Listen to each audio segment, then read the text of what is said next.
अगर ये प्लस इस प्लस को क्या करेगा साहब, रिपेल करेगा। रिपेल करेगा तो इसके बाद इलेक्ट्रिक फील्ड कैसे होगा, दिस वे, यानी इसका मैग्नीट्यूड और उसका मैग्नीट्यूड सेम है, दो वेक्टर हो सेम मैग्नीट्यूड को। हेलो बच्चों, क्या हाल चाल, एकदम बढ़िया। तो आज की इस क्लास में बच्चों हम बात करने वाले हैं electric field on a equatorial line. काफी इंपॉर्टेंट डेरिवेशन है बच्चा, केवल 5 मिनट बताऊंगा, पूरा कंसेप्ट और ट्रिक भी बताऊंगा, आप तुरंत ही इसका आंसर ला सकते हैं। चलिए तो आइए स्टार्ट करते हैं। इससे पहले जो इंपॉर्टेंट डेरिवेशन है एक्सियल लाइन वाला, वो मैं आपको करा चुका हूं, उसका लिंक आपको डिस्क्रिप्शन में मिल जाएगा।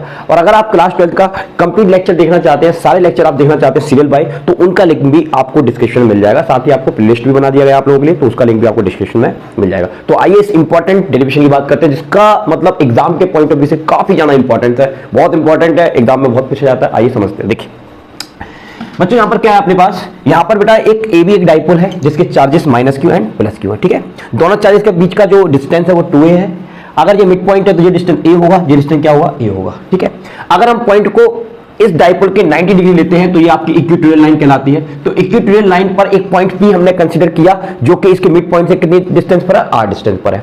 अब बेटा हमको यहां पर इलेक्ट्रिक फील्ड निकालना है, तो हम इस पर इलेक्ट्रिक फील्ड कैसे निकालेंगे, इसके लिए मानेंगे कि सपोज यहां पर एक यूनिट चार्ज रखा हुआ है, ठीक है साहब। अच्छा, अगर ये प्लस इस प्लस को क्या करेगा साहब, रिपेल करेगा। रिपेल करेगा तो इसके बाद इलेक्ट्रिक फील्ड कैसे होगा, दिस वे, यानी कि बी से पी की तरफ होगा, due two plus Q charge. Okay साहब।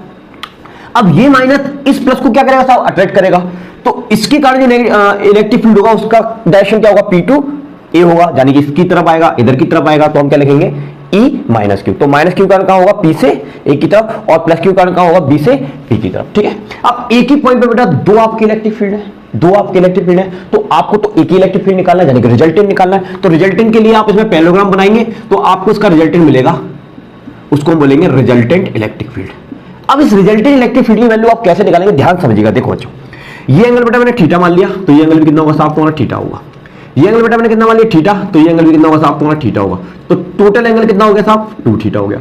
यानी कि पॉजिटिव चार्ज का जो इलेक्ट्रिक फील्ड है और नेगेटिव चार्ज का जो इलेक्ट्रिक फील्ड है, इन दो वेक्टर के बीच टोटल एंगल कितना है साहब, 2 थीटा है। कितना एंगल है, 2 थीटा। अच्छा, तो देखो करना क्या है, सबसे पहले प्लस क्यू चार्ज का यहां पे इलेक्ट्रिक फील्ड निकाली, तो लिखेंगे हम due to positive charge at point P, due to electric field due to positive charge at point P। तो हमने क्या निकाला, E plus q equal, only magnitude ले रहा हूं बेटा, ओनली मैग्नीट्यूड ले रहा हूं, माइनस प्लस साइन नहीं लेना है, हम अपनी बुद्धि से लगाएंगे डायरेक्शन, ओनली मैग्नीट्यूड। तो क्या आएगा, 1/4πε0 Q अपॉन बीच का डिस्टेंस कितना है साहब, बीच का डिस्टेंस है साहब BP। तो मैं यहां पर क्या लिख दूंगा, BP। कितना लिख दूंगा साहब, BP लिख दूंगा।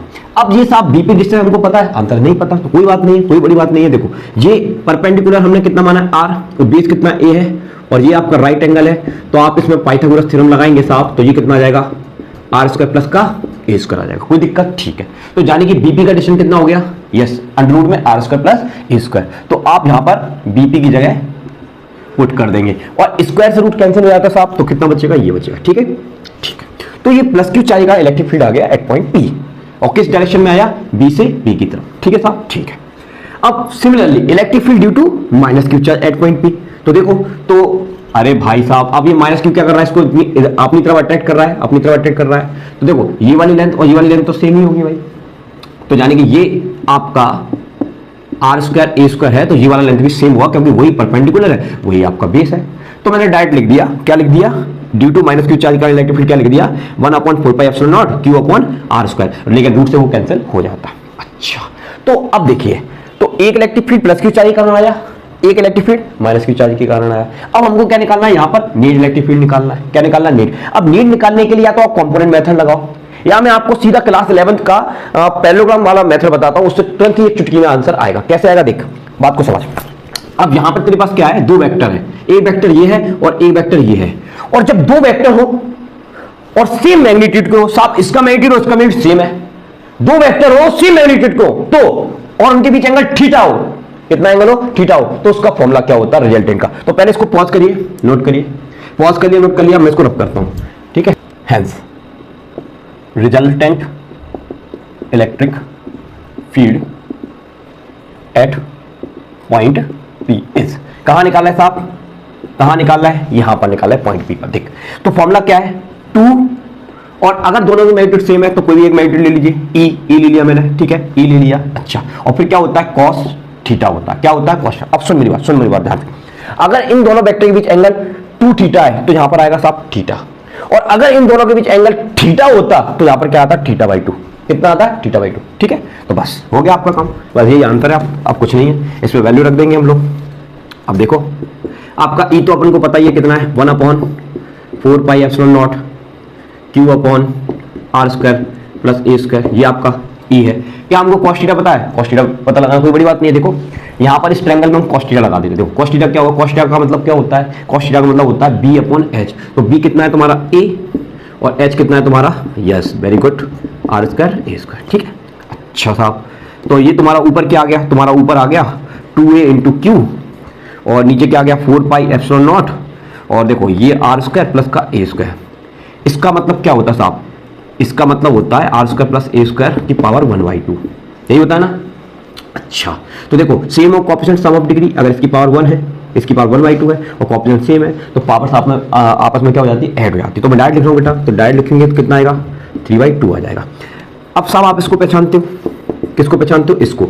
इसका मतलब क्या है साहब, इसका मतलब होता है 2aq = p होता है साहब। इसको क्या कहते हैं, डाइपोल मूवमेंट कहते हैं, डाइपोल मूवमेंट कहते हैं। ठीक है, तो ध्यान रख देंगे। तो ये आपका इलेक्ट्रिक फील्ड आ गया P/4πε0 r² a² की पावर 3/2 न्यूटन पर कूलम। साहब इसकी डायरेक्शन कहाँ होगी, तो देखो रिजल्टेंट इलेक्ट्रिक फील्ड कैसा आया है, रिजल्टेंट जो इलेक्ट्रिक फील्ड आया है वो पैरेलल टू डाइपोल लाइन क्या आया है, पैरेलल टू डाइपोल लाइन आया, तो यानी कि इधर की तरफ होगी, यानी कि आप कहोगे +q से -q। अगर आप चाहो तो डायरेक्शन लिख सकते हो अलोंग